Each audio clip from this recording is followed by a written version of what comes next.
சுற்றுப்பயணம் செய்யறாரு தமிழகம் முழுவதும். அதுக்கு உதயநிதி மக்களை காப்பாற்றணும்னு சொல்லி சொல்றாரு. ஆனா முதல்ல பாஜக இவரை தான் காப்பாற்றணும். ஆனால் ஒரு எதிர்க்கட்சி தலைவருக்கு மக்களை சந்திப்பதற்கு முழு உரிமை இருக்குது. அதை எதிர்க்கட்சி தலைவர் செய்கிறாங்க. அவங்க போகணும், மக்களை சந்திக்கணும், பேசணும், ஆளுங்கட்சி செய்யக்கூடிய தவறுகள் எடுத்து வைக்கணும். இன்னைக்கு உதயநிதி ஸ்டாலின் அவர்கள் போட்டியா நடந்து வரணும், போட்டியா அவங்க நடத்தணும்னு நினைச்சாங்கன்னா அவரும் வரட்டும். 4 ஆண்டுகள் சாதனையை சொல்லட்டும் மக்கள் முன்னாடி. இப்ப நாங்க ஒரு முறையும் 5 ஆண்டுகள் முடிந்த பிறகு நாங்க மக்களை பார்க்கிறோம், 10 ஆண்டுகள் முடிந்த பிறகு நாங்க பார்க்கிறோம், 11 ஆண்டுகள் முடிந்த பிறகு பார்க்கிறோம். உதயநிதி அவர்கள் சாதனையை சொல்லட்டும். நாங்க 4 ஆண்டுகள் இவ்வளவு பண்ணியிருக்கோம். அதனால் சாதனைகள் எதுவும் செய்யாமல் வெறும் சோதனைகளை மட்டும் மக்களுக்கு கொடுத்துட்டு வேண்டுமென்றே ஒருவரின் மீது குற்றச்சாட்டு வைப்பது எப்படி முறையாகும்? அதே தான் அன்புமணி ராமதாஸ் அவர்கள் செய்யறாங்க. அவங்க இன்னைக்கு போறாங்க, அதையும் நாங்கள் வரவேற்கின்றோம். காரணம், அவங்களும் திராவிட முன்னேற்ற கழகம் அரசு செய்திருக்கக்கூடிய தவறுகளை சொல்றாங்க.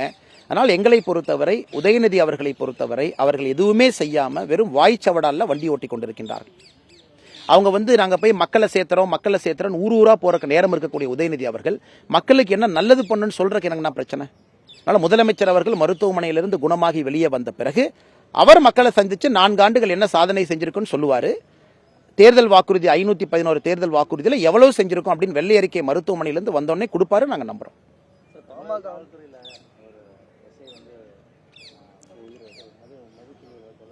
ரொம்ப ரொம்ப கஷ்டங்க ஐயா, பாவம். மருத்துவமனையில் அட்மிட் ஆயிருந்தாங்க.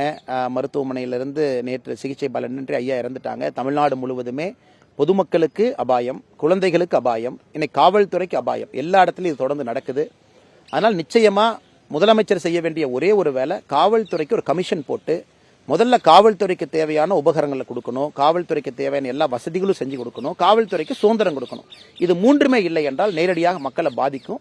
அதனுடைய விளைவுகளை நம்ம கடந்த 2 ஆண்டுகளா கடுமையா பார்க்கிறோம். கடந்த 4 ஆண்டுகளா பார்க்கிறோம், 2 ஆண்டுகளா கடுமையா பார்க்கிறோம். நன்றி அண்ணா. அது ஒரு பெரிய இஷ்யூ இல்லைங்க அண்ணே. எல்லாரும் ஒரே இதுல தான் இருக்கிறாங்க. எல்லோரும் திமுகவை அகற்ற வேண்டும் என்று இருக்கின்றார்கள். அதனால் இது ஒரு பெரிய சண்டை இல்லை. நல்ல காலம் பிறக்குது, எல்லாம் சரியாக இருக்கும் என்பது எங்களுடைய நம்பிக்கை. அண்ணே, தேசிய ஜனநாயக கூட்டணி இன்னைக்கு வலிமை அடைஞ்சிட்டு இருக்குங்கன்னா நிச்சயமா எல்லோரும் வருவார்கள், நம்பிக்கை இருக்கு. அன்புமணி அண்ணன் பேசுறதையும் நான் கேட்டுட்டு இருக்கேன், ஐயா பேசுறதையும் கேட்டுட்டு இருக்கேன். எல்லோரும் ஒருமித்த கருத்துல தான் இருக்கிறாங்க. எதிர்க்கட்சி நண்பர்கள் எல்லோரும் பேசுறாங்க. நல்ல விதமாக இந்த கூட்டணி அமையும். நன்றிங்கண்ணா, சிறப்பாக இருக்கட்டும் இந்த நாள் உங்களுக்கு. தேங்க்யூ.